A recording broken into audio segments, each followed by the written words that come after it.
policy and politics for a second. I know it's hard to do around this place, but I thought Senator Cornyn made a very good point in his opening remarks. I think Senator Smith made the same point that the policy here is very important. And I want to ask you your opinion on the policy. Professor, tell me briefly, I know you came to talk about auto pens, but tell me briefly about the 25th Amendment. Well, Senator, the 25th Amendment provides the process by which to implement a principle that's in the original Constitution, which is when the president's unable to exercise power, the powers and duties of the presidency, somebody else exercises them, starting with the vice president. The 25th Amendment sets up a process by which, if there's a question whether the president is able to do that, the vice president and the heads of the executive departments can temporarily basically put the vice president in as acting president, and then Congress ultimately decides the question. Well, the standard, is it not, Professor? The standard is disability of the president. Is that correct? Unable to exercise the powers and duties. Okay. Yes. Here's what I would like your opinion on, and the opinion of these two gentlemen here. What happens when the President of the United States becomes mentally or physically unfit to serve? Who decides? And what responsibility do those closest to him have? This explosive Senate moment is turning heads as Senator John Kennedy poses a chilling hypothetical. What if the president can barely walk across a stage or starts talking like he's from outer space?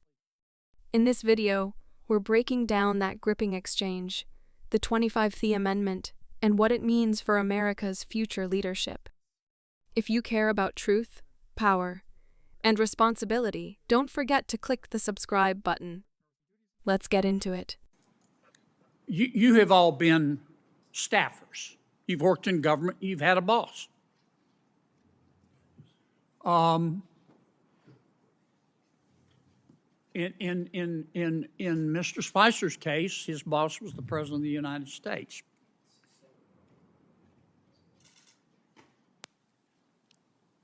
Let's suppose the president, you were using your experience as a staffer. You were working for the president, any president. Hypothetically a president. And let's suppose the president started talking like he was from outer space.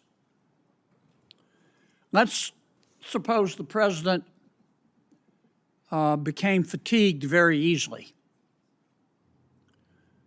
He couldn't finish a sentence without taking a nap. Let's suppose the president, he was just physically in bad shape, mentally and physically. Mentally, he may or may not have, you're not a doctor, neurodegenerative disease, but physically you can see you could bake a Thanksgiving turkey in the time it takes him to walk across the stage. Do you think, as a member of his staff, what do you think is your moral obligation to say, wait a minute, the president can't do the job anymore? I know you're loyal folks. You believe in your president, this president, whichever president. I'm speaking hypothetically. You're loyal. You want to be a good staffer, but you also have a moral obligation. How do you reach that decision, Professor? And I'll go to each of you. Senator, I think the first thing you would have to do in a situation like that is exercise your own judgment. How serious is this problem? Because everybody has moments when they lose focus, it happens. But if somebody thinks this is a really serious problem, I think the first thing to do is the most difficult, which is to say to the president, because the 25th Amendment also provides that the president can say, I'm unable to exercise the powers and duties of my office. And suppose the president That would be extremely says, difficult, but I think it should be done. Look, trust me, I can. The 25th Amendment. You've probably heard about it in passing, but let's set the record straight. It's a constitutional process that allows the vice president and a majority of cabinet members to temporarily transfer power if the president becomes unable to do their job. This isn't about politics. This is about policy, health, and national security. And it's clear to you that he has neurodegenerative disease and he can't. What do? Do you have a moral obligation as a staff member to go to the American people and say, we've got a problem here, it may cost me my career? Senator, I think at that point you have an obligation to talk to the Vice President, Okay. who is in charge of the Section 4 process under the 25th Amendment. What about you, Mr. Wald? You have a moral obligation. I understand you want it to go away, you want to work it out with him, but you can't. When does a staffer have a moral obligation to stand up and say he can't be president anymore, or she can't be?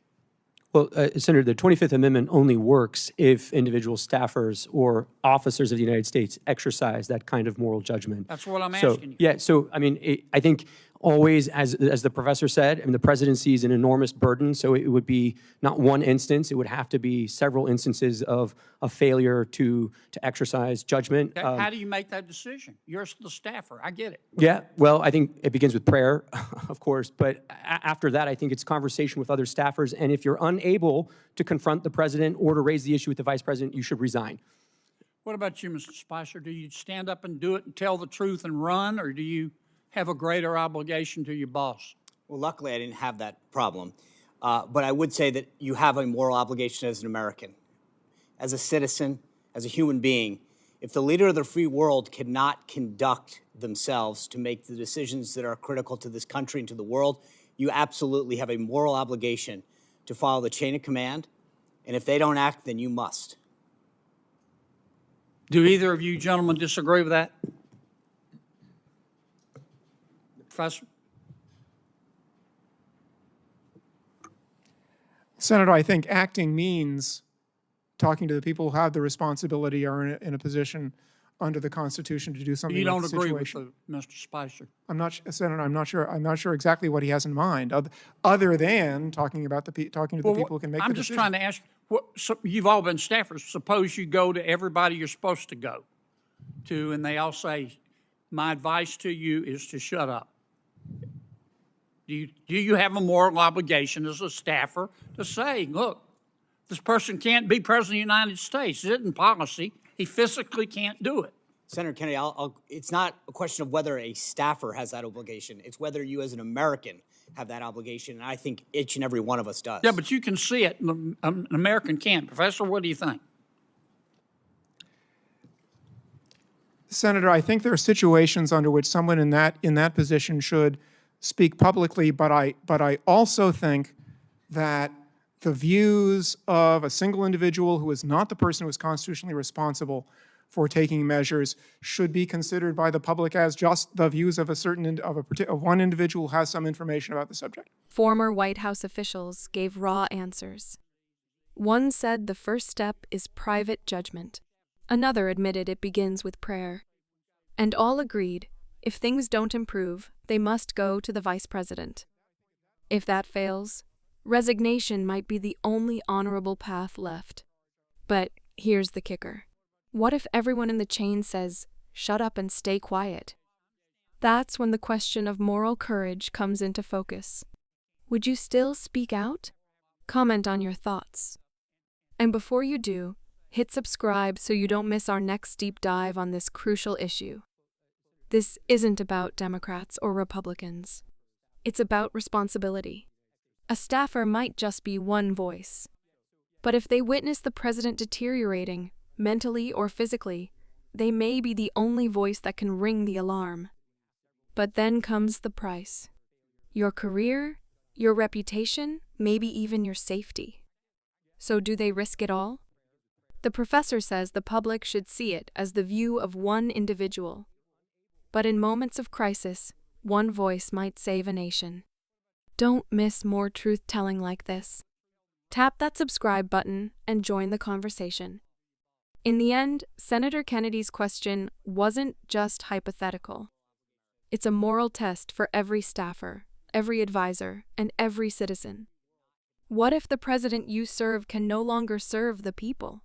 And if everyone looks the other way, will you? Let us know in the comments. Should staffers risk it all to tell the truth? Thanks for watching. Stay informed. Stay courageous. And please, subscribe if you believe the truth matters more than loyalty. Until next time, stay sharp and stay bold.